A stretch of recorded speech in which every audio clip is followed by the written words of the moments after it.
Hoy vamos a hablar sobre una figura fundamental de la generación Beat y un gigante de la literatura posmoderna, William Seward Burroughs. Este fascinante escritor y artista visual estadounidense nació el 5 de febrero de 1914 y dejó un legado imborrable hasta su fallecimiento el 2 de agosto de 1997. William Burroughs es conocido por su influyente obra literaria y su papel en la generación Beat. Con un total de 18 novelas y varias colecciones de cuentos y ensayos, Burroughs también incursionó en el arte visual, creando miles de piezas, incluido su famoso arte de escopeta. Burroughs nació en una familia adinerada en San Luis, Missouri. Su abuelo, William Seward Burroughs, fundó la Corporación Burroughs.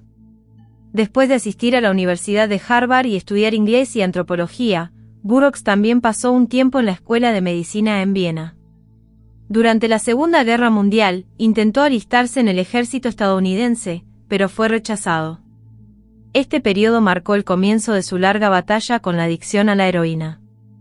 En 1943, Burroughs se mudó a Nueva York, donde conoció a Allen Ginsberg y Jack Kerouac. Juntos, formaron la base de la generación Beat, un movimiento literario y cultural que influyó profundamente en la contracultura de los años 60. Burroughs alcanzó éxito con su primera novela, Yankee, 1953, pero su obra más famosa es Naked Lunch, 1959. Esta novela se convirtió en el centro de un importante caso de censura en Estados Unidos, tras ser acusada de obscenidad. La vida de Burroughs estuvo marcada por la tragedia y la controversia.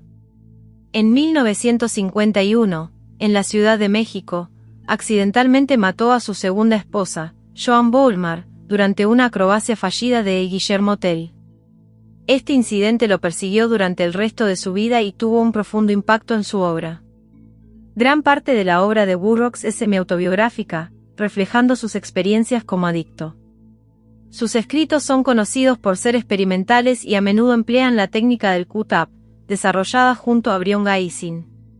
Burroughs exploró temas místicos y ocultos, tanto en su vida personal como en su ficción.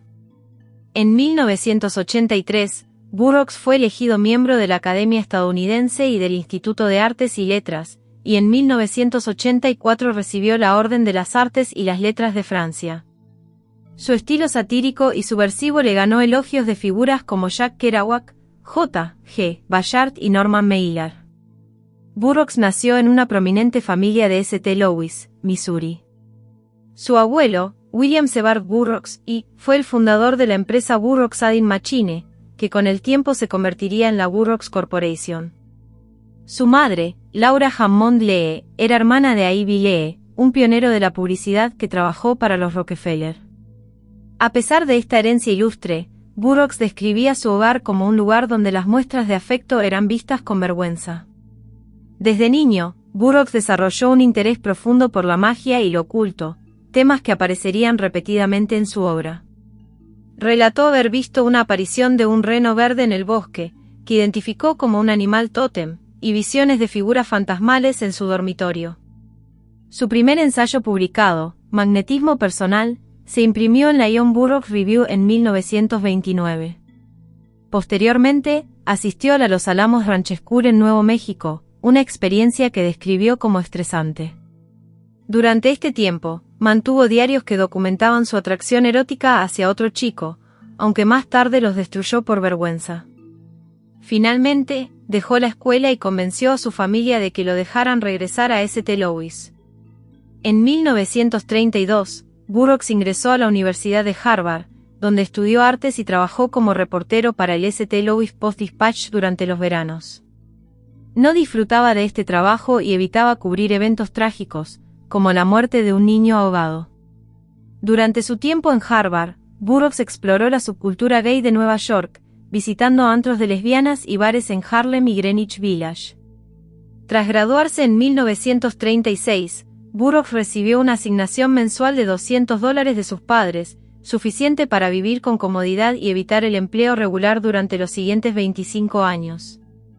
Este ingreso le permitió vivir con libertad y dedicarse a sus intereses y pasiones sin restricciones financieras.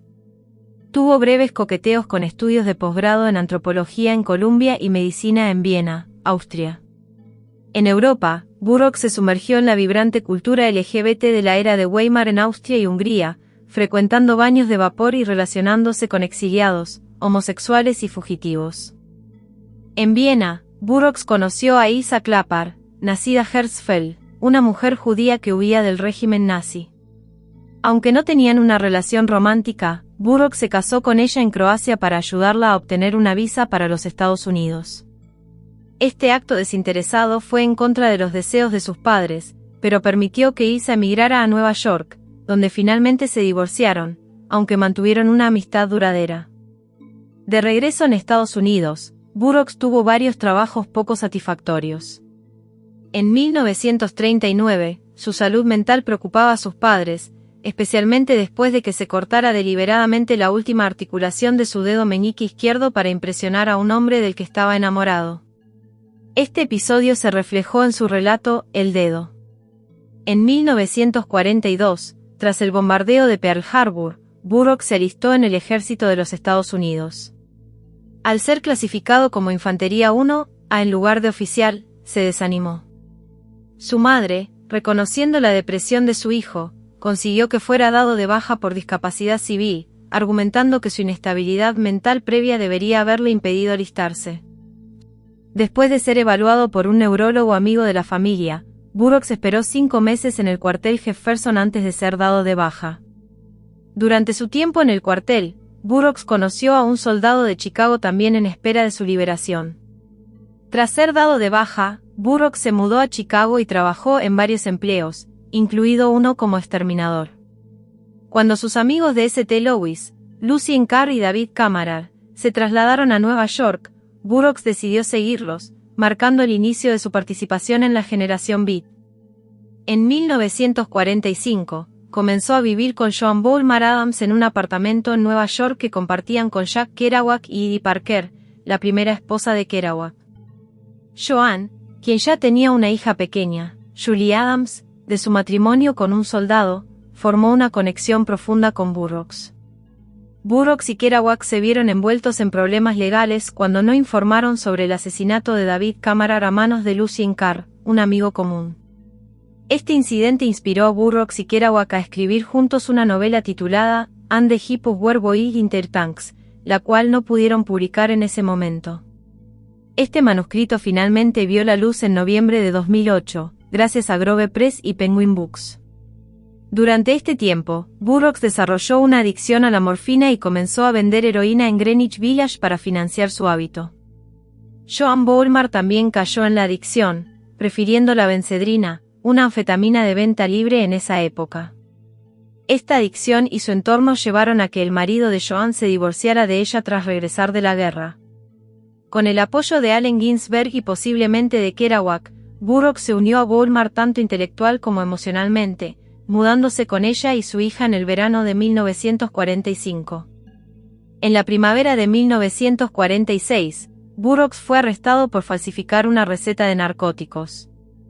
Joan Boulmar convenció a su psiquiatra para que firmara la fianza de Burroughs, quien fue liberado bajo la condición de regresar a St. Louis bajo el cuidado de sus padres. Posteriormente, Burroughs se trasladó a México para divorciarse de Isa Klappar.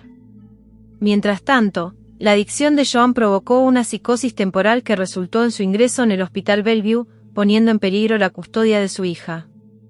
Burroughs regresó a Nueva York y le pidió a Joan que se casara con él.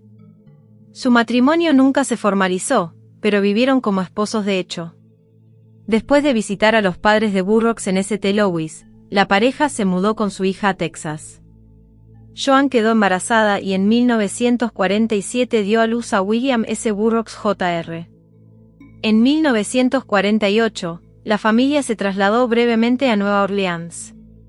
En Nueva Orleans, Burroughs fue detenido por la policía, que encontró en su auto una pistola no registrada y una carta comprometedora de Ginsberg. La posterior búsqueda en su casa reveló un alijo de drogas y varias armas de fuego. Para evitar una posible condena en la prisión estatal de Angola en Luisiana, Burroughs huyó a México, donde Joan y los niños se unieron a él. Burroughs planeaba quedarse en México al menos 5 años, el tiempo necesario para que prescribieran sus delitos.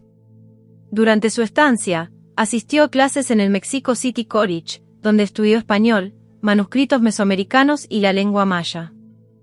Tras mudarse a México, la vida de William Burroughs se tornó sombría y complicada. Sin acceso a la heroína y sufriendo por el abuso de Benzedrina, Burroughs comenzó a buscar consuelo en otros hombres mientras su libido se recuperaba. Joan Boulmar, sintiéndose abandonada, empezó a beber en exceso y a burlarse de Burroughs abiertamente, lo que agravó la tensión entre ellos. Una noche fatídica, durante una fiesta en la Ciudad de México, Burroughs, en estado de ebriedad, sacó una pistola de su bolso y le dijo a Boulmar: «Es hora de nuestro acto de Guillermo Tell».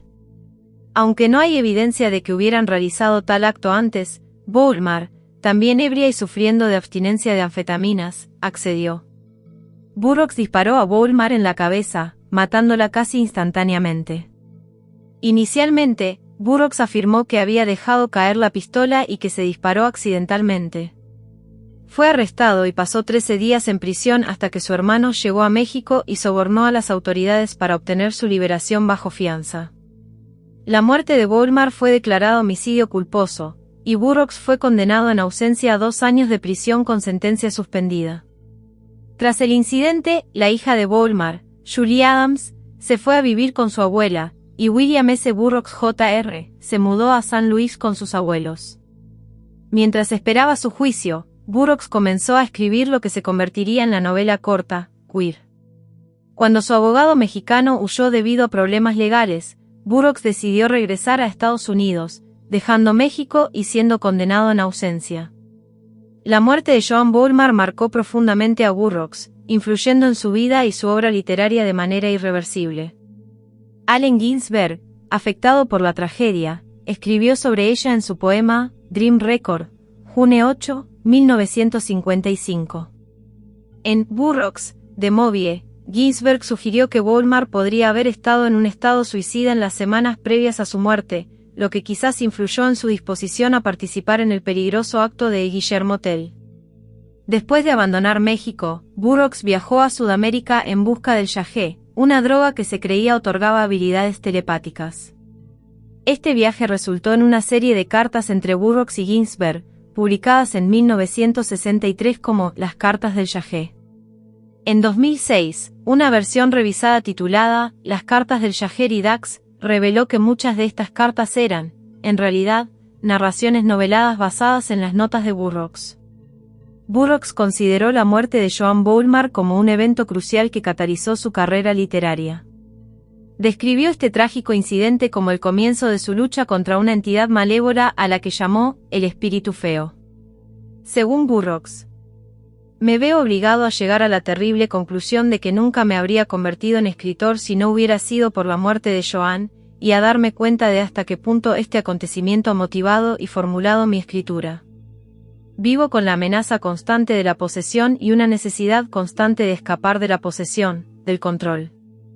De modo que la muerte de Joan me puso en contacto con el invasor, el espíritu feo, y me llevó a una lucha que durará toda la vida, en la que no he tenido más opción que escribir para salir de ella.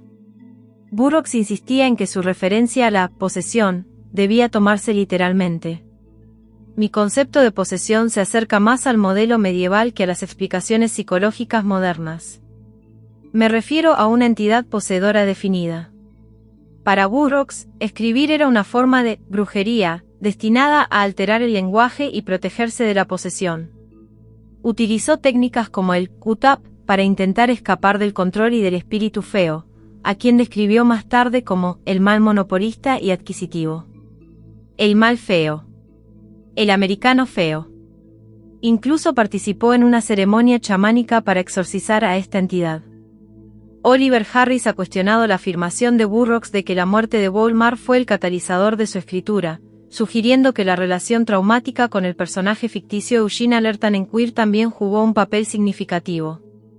Burroughs había comenzado a escribir en 1945, colaborando con Jack Kerouac en la novela And the Heap of Were Boiled Intertanks, basada en el incidente entre Lucien Carr y David Cameron.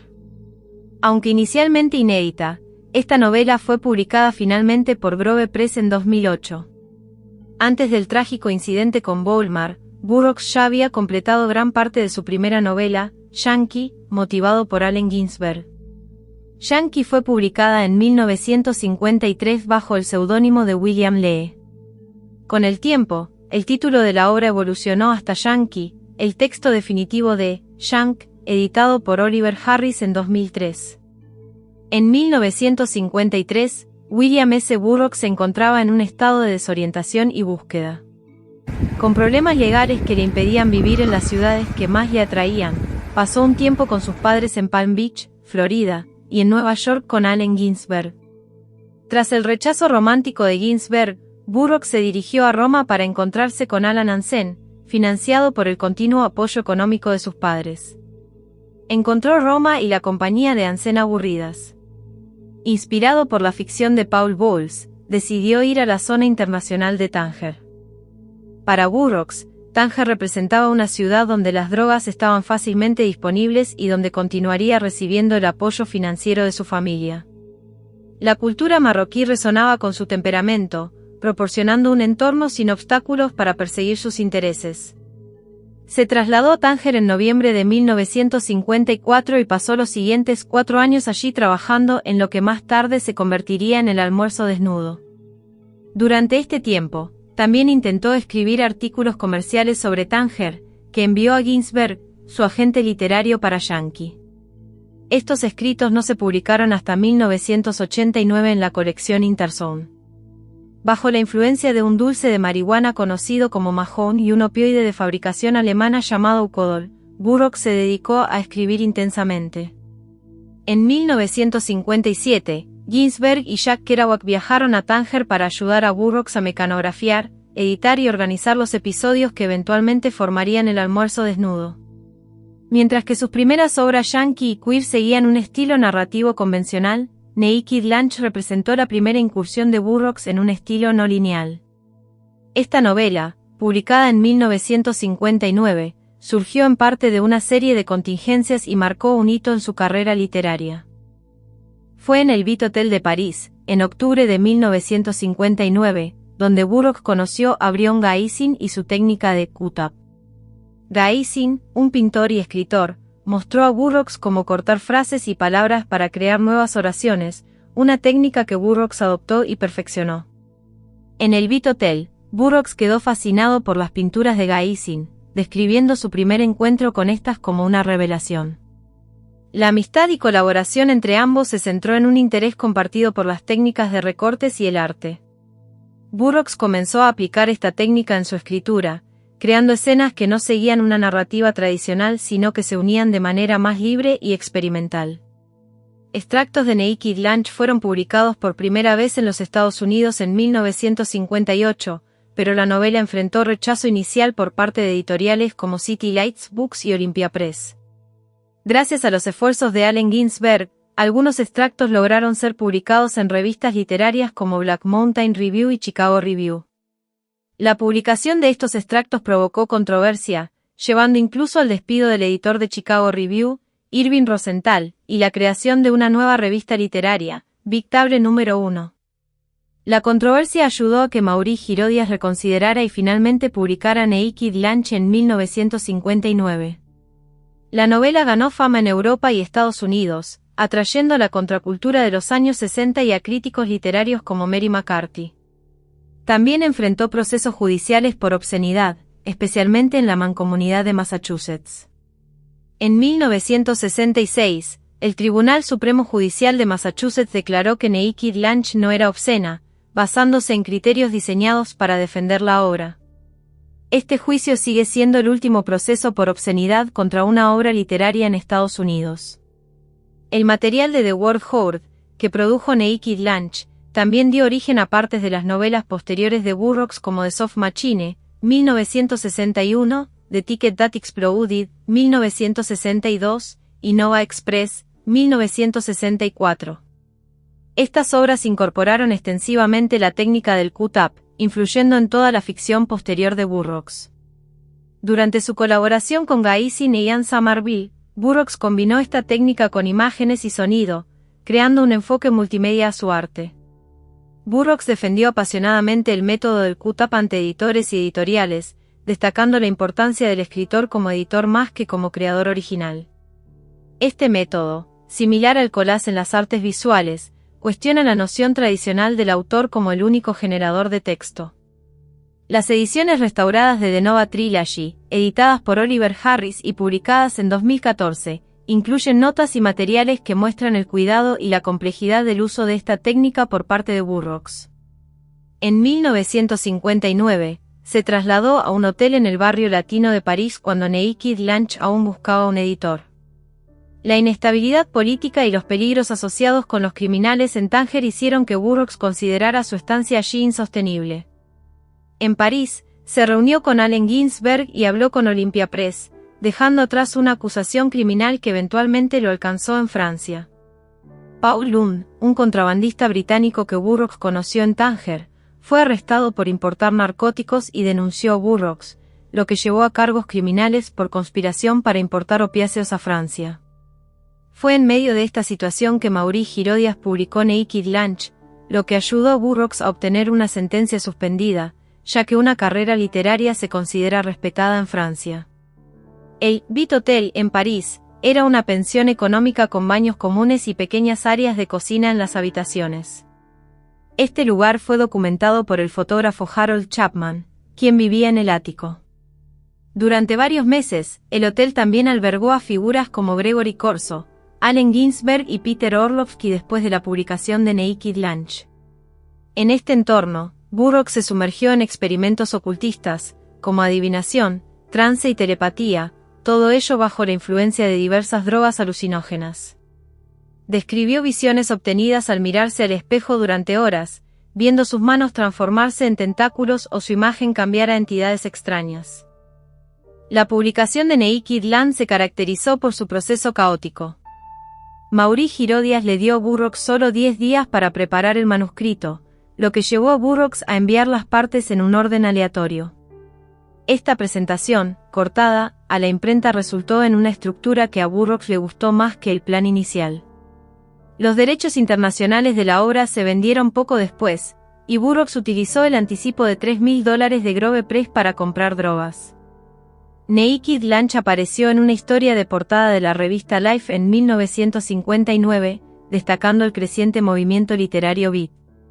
Durante este tiempo, Burroughs también encontró una salida para su material en la revista My Own Mag de Jeff Nuttall y publicó poesía en la revista de vanguardia Nomad a principios de los años 60. En 1960, se trasladó a Londres para someterse a un tratamiento con apomorfina bajo la supervisión del Dr. Dent, un médico inglés que ofrecía una terapia supuestamente indolora para la abstinencia de heroína. La apomorfina también se usaba para tratar el alcoholismo, aunque algunos la consideraban una simple terapia de aversión. Burroughs, convencido de su eficacia, escribió una carta detallada sobre la apomorfina y otras curas, publicada en The British Journal of Addiction, volumen 53, 1956, y adjunta a muchas ediciones de Naked Lunch. A pesar de su recaída, trabajó en Londres durante 6 años y viajó a los Estados Unidos en varias ocasiones, incluyendo un viaje con su hijo a la granja y prisión de narcóticos de Lexington, después de que su hijo fuera condenado por fraude de recetas en Florida. En el epílogo de una compilación de las novelas de su hijo, Speed y Kentucky Am, Burroughs describió los difíciles 2 meses de abstinencia de opiáceos mientras acompañaba a su hijo en su juicio y sentencia. Burroughs regresó a San Luis, Missouri, donde recibió un anticipo de Playboy para escribir un artículo sobre su regreso a la ciudad, aunque finalmente se publicó en The Paris Review debido a su negativa a modificar el estilo para Playboy. En 1968, Burroughs colaboró con Jean Genet, John Sack y Terry Southern para cubrir la Convención Nacional Demócrata de 1968 para Esquire. Burroughs y Southern, quienes se conocieron en Londres, mantuvieron una amistad y colaboración de por vida. En 1972, Burroughs y Southern intentaron adaptar El almuerzo desnudo para la pantalla grande junto con el productor Chuck Berry, sin éxito. Durante su estancia en Londres, Burroughs mantuvo una vida social activa y completó 2 obras importantes, The Last Words of Dutch Schultz, 1969, escrita en formato de guión, y The Wild Boys, 1971, una novela tradicional en prosa. En ese tiempo, se unió brevemente a la Iglesia de la Cienciología, pero la abandonó después de experimentar con sus técnicas. Aunque reconoció que las técnicas de la cienciología le ayudaron, era escéptico sobre la organización y su filosofía. Sus críticas posteriores sobre la Iglesia y su reseña de In Scientology de Robert Kaufman provocaron una controversia con los seguidores de la cienciología en Rolling Stone. Durante su estancia en Londres, Burroughs desarrolló y utilizó su técnica de reproducción para lanzar maldiciones sobre lugares y personas que lo habían irritado. Relató un incidente en el bar Mocha, donde realizó una operación de maldición que, según él, contribuyó al cierre del establecimiento en 1972. Esta técnica, que él consideraba efectiva, también se aplicó a la sede de la cienciología en Londres. En 1974, Allen Ginsberg consiguió para Burroughs un contrato para enseñar escritura creativa en el City College de Nueva York. Burroughs dejó la heroína y se mudó a Nueva York, estableciéndose en un apartamento llamado El Búnker en el Lower East Side de Manhattan, en el 222 Bowery. Este lugar, un antiguo gimnasio de la Inca, tenía baños y duchas comunitarias y estaba en una zona con control de alquileres, lo que hacía el alquiler extremadamente barato hasta que, en 1981, las reglas cambiaron y el alquiler se duplicó de repente. Pronto se desilusionó con la enseñanza, encontrando a los estudiantes poco interesantes y sin mucho talento creativo, y duró solo un semestre en el puesto. Necesitaba ingresos, pero rechazó una oferta de $15,000 por semestre en la Universidad de Buffalo, citando la falta de satisfacción en el trabajo de profesor. Su situación mejoró cuando James Brauerholz, un joven librero y fanático de la generación Beat, se convirtió en su secretario y comenzó a organizar giras de lectura para él. Brauerholz también le ayudó a elevar su perfil público, lo que resultó en nuevos contratos editoriales y una columna mensual en Crowdaddy, donde Burroughs entrevistó a Jimmy Page de Led Zeppelin en 1975. Burroughs se estableció permanentemente en los Estados Unidos en 1976 y comenzó a relacionarse con figuras culturales prominentes de Nueva York, como Andy Warhol, John Giorno, Lou Reed, Patti Smith y Susan Sontag. Mantuvo su apartamento, El Búnker, como un punto de encuentro y asistió a eventos en lugares como CBGB para ver a Patti Smith. A principios de 1977, Burroughs, junto con Terry Southern y Dennis Happer, intentó adaptar Yankee para la pantalla. Se informó que Burroughs aparecería en la película, pero el proyecto se desmoronó debido a problemas financieros y desacuerdos creativos. También apareció en el documental neoyorquino Underground y Emigrants de Rosa von Braunheim en 1976. En noviembre de 1978, la convención Nova, organizada por Silvere Lotringer, Giorno y Brauerholz, fue una retrospectiva multimedia de la obra de Burroughs en Nueva York. El evento incluyó lecturas de Southern, Ginsberg, Smith y Frank Zappa, mesas redondas con Timothy Leary y Robert Anton Wilson, y conciertos de DB52S, Suicide, Philip Glass, Debbie Harry y Chris Stein. En 1976, mientras cenaba con su hijo, William Biggie Burroughs, y Allen Ginsberg en Boulder, Colorado, se alarmó al ver que Biggie, quien estaba en la escuela de poesía budista de Ginsberg, vomitaba sangre. Biggie, un escritor beat de segunda generación, había tenido una carrera literaria y problemas personales, incluyendo un matrimonio fallido y problemas con el alcohol. Fue diagnosticado con cirrosis hepática avanzada y se sometió a un trasplante de hígado en el Centro Médico de la Universidad de Colorado, uno de los pocos lugares en el país que realizaba estos procedimientos. Biggie sobrevivió. Burroughs pasó tiempo en Colorado para apoyar a su hijo durante el proceso de recuperación, aunque su relación careció de verdadera calidez o intimidad, según la biografía de Ted Morgan. Ginsberg brindó apoyo a ambos durante la recuperación. En Londres, Burroughs comenzó a trabajar en lo que se convertiría en la primera novela de una trilogía, Cities of the Red Night, 1981, The Place of the Drows, 1983, y The Western Lands, 1987. La primera novela, Cities of the Red Night, fue inicialmente rechazada por Dick Seabar, el editor de Burroughs en Holt Reinhardt, debido a que se consideraba demasiado inconexa. Brauerholz ayudó a editar la novela, que había sido escrita en un formato narrativo lineal y luego cortada en un patrón más aleatorio, permitiendo a los lectores ordenar los personajes y eventos. Aunque el libro fue reensamblado y publicado con menos interrupciones en la historia, mantuvo una estructura no lineal. La trilogía explora aventuras de viajes en el tiempo, con narradores que reescriben episodios históricos para reformar a la humanidad. Las críticas a Cities of the Red Knight fueron mixtas. Anthony Burgess la criticó en Saturday Review por episodios repetitivos y falta de una visión coherente, mientras que J. G. Ballard consideró que Burroughs estaba creando una nueva mitografía literaria. En 1981, Billy Burroughs murió en Florida. Había cortado el contacto con su padre años antes y había publicado un artículo en Esquire acusando a su padre de envenenar su vida y de abuso sexual por uno de los amigos de su padre en Tánger. El trasplante de hígado que recibió no detuvo su impulso a beber, y sufrió complicaciones graves tras dejar de tomar sus medicamentos. Fue encontrado cerca de una carretera en Florida y murió poco después.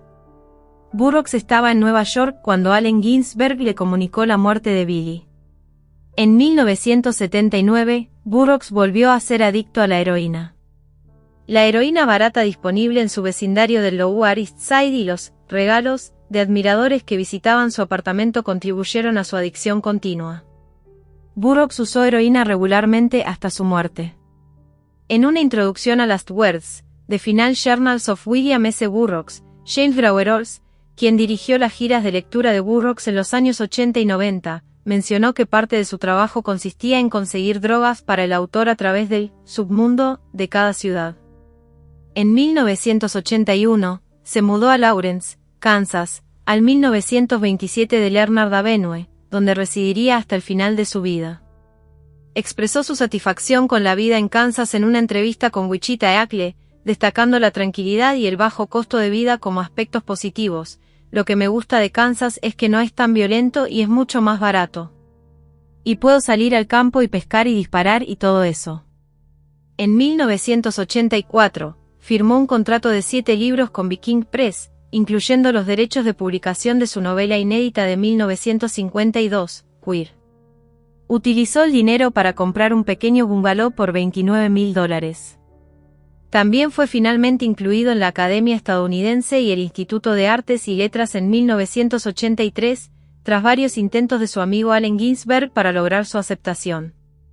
Lawrence Ferlinghetti comentó que la inclusión de Burroughs en la Academia ejemplificaba la capacidad de la sociedad capitalista para incorporar a antiguos marginados. Burroughs, en sus últimos años, se convirtió en un ícono de la contracultura y cultivó un círculo de amigos más jóvenes. Colaboró con varios artistas y músicos destacados, incluyendo material de Bill Laswell, Laurie Anderson, Sravin Grisal, Nick Cave y Tom Waits. En 1987, colaboró en una colección de prosa corta, Smack My Crack, que se lanzó como un álbum de palabra hablada. También apareció en la película Drugstore Cowboy, 1989, y lanzó el álbum de palabra hablada de City Radio, 1990, con la banda Sonic Youth.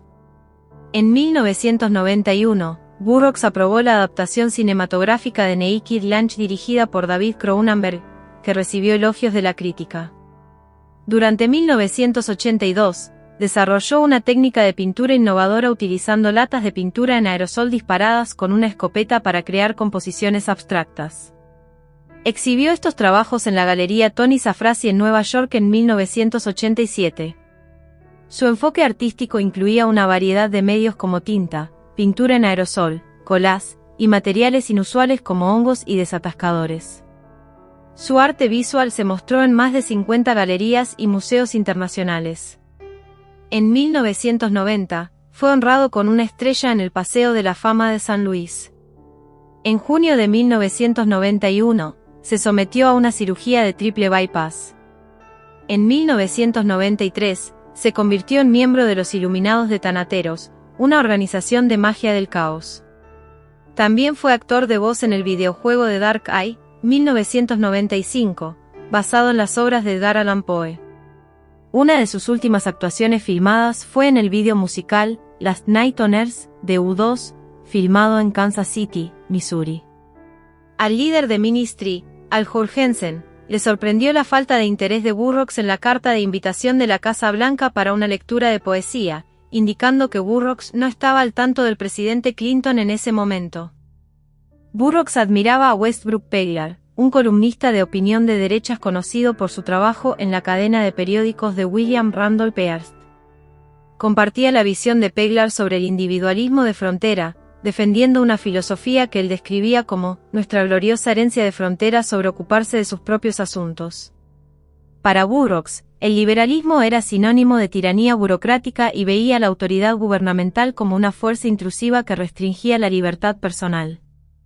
Según su biógrafo Ted Morgan, Burroughs adoptaba una filosofía de laissez-faire, alineada con un credo capitalista que valoraba el individualismo y la autonomía personal. Burroughs no dudaba en beneficiarse de los programas públicos. En 1949, se matriculó en el Mexico City College utilizando el GI Bill, que cubría parte de su matrícula y libros y le proporcionaba un estipendio mensual de $75. Era conocido por su actitud irónica hacia el sistema, y en una ocasión afirmó: «Siempre digo, mantén tu hocico en el comedero público». Era un entusiasta de las armas de fuego, poseyendo varias escopetas, una Colt 45 y una 38 especial.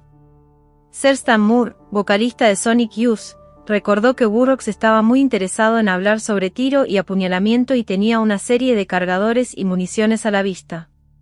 Moore también relató una conversación en la que Burroughs desestimó las varetas como pistolas de bolsillo para mujeres, prefiriendo armas y cuchillos que tuviesen mayor potencia. Hunter S. Thompson, otro conocido defensor de la Segunda Enmienda, le obsequió a Burroughs una pistola calibre .454 única. Burroughs era un firme defensor del derecho a poseer armas y se le citó diciendo: «Sin duda no querría vivir en una sociedad donde las únicas personas a las que se les permite tener armas son la policía y los militares». Desde su infancia, tuvo una profunda fascinación por la magia y lo oculto, y a lo largo de su vida mantuvo la creencia de que vivimos en un universo mágico. Sostenía que en este universo no existían coincidencias ni accidentes, todo sucedía por voluntad y deseo. Contrario a la visión científica que afirmaba que la voluntad no podía afectar a las fuerzas externas, Burroughs encontraba esta idea ridícula y análoga a la opresión que él percibía en la religión organizada. Creía que cualquier encuentro o evento tenía un propósito y que las desgracias o acontecimientos eran el resultado de la voluntad. En la década de 1970, clarificó su interpretación de la magia, afirmando que en su visión, la voluntad era la fuerza primaria en el universo. Para él, la magia implicaba la creencia de que nada ocurría sin que alguien lo deseara. En su perspectiva mágica, no existían accidentes en el mundo, y toda desgracia o evento tenía una razón subyacente. Burroughs teorizaba sobre la magia y la practicaba activamente en su vida diaria. Utilizaba técnicas de adivinación para buscar visiones místicas, tomaba medidas para protegerse de la posesión, y lanzaba maldiciones contra quienes lo habían traicionado. Su compromiso con lo oculto era evidente tanto en sus entrevistas como en relatos de quienes lo conocieron. Ted Morgan, su biógrafo, argumenta que la creencia de Burroughs en un universo mágico era tan fundamental para él como el catolicismo lo era para Graham Greene. Morgan sugiere que esta creencia impulsaba su escritura y su percepción del mundo espiritual. Empleaba la técnica del recorte en su escritura, afirmando que esta técnica tenía una función mágica y no meramente artística. Creía que los recortes podían servir para la guerra política, la investigación científica, la terapia personal, la adivinación mágica y la conjuración. Según él, el recorte permitía al usuario derribar las barreras que rodean la conciencia y podría revelar eventos futuros a través de yuxtaposiciones aparentemente aleatorias de palabras. En la última década de su vida, se involucró profundamente en el movimiento de la magia del caos. Las técnicas que él había desarrollado, como el corte y la reproducción, fueron incorporadas por practicantes de magia del caos como Piginie y Genesis P. Rich. Contribuyó con material al libro Between Spaces, Selected Rituals y Essay from the Archives of Templam Nigri Solis y se conectó personalmente con figuras importantes del movimiento, como Peter J. Carroll e Ingrid Fisher.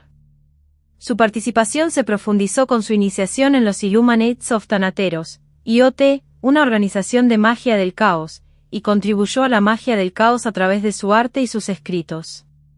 William S. Burroughs falleció el 2 de agosto de 1997, a los 83 años, en Lawrence, Kansas. La causa de su muerte fueron complicaciones derivadas de un ataque cardíaco que había sufrido el día anterior. Fue enterrado en la parcela familiar del cementerio Bellefontaine en St. Louis, Missouri, junto a su padre, William Sevard Burroughs. Su lápida lleva el epitafio, escritor estadounidense, en honor a su contribución literaria. Si te ha gustado el contenido y deseas contribuir al crecimiento continuo de este canal, te invito a considerar la posibilidad de suscribirte a mi canal de YouTube. Puedes hacerte miembro por menos de 3 euros al mes. En el apartado de tienda, podrás acceder al merchandising de Estudio Alejandría. No solo estarás apoyando mi creatividad y esfuerzo, con tus compras, sino que también tendrás acceso exclusivo a contenido más detallado y enriquecedor. Como suscriptor, formarás parte de una comunidad comprometida con el desarrollo y la exploración de nuevos temas. Tu apoyo es fundamental para seguir creando contenido. Únete a la comunidad y sé parte de esta emocionante aventura. Y hasta aquí llegamos con este emocionante contenido. Si te ha gustado y quieres seguir explorando temas fascinantes como este, no olvides suscribirte al canal y activar la campanita para recibir notificaciones de nuestros nuevos vídeos.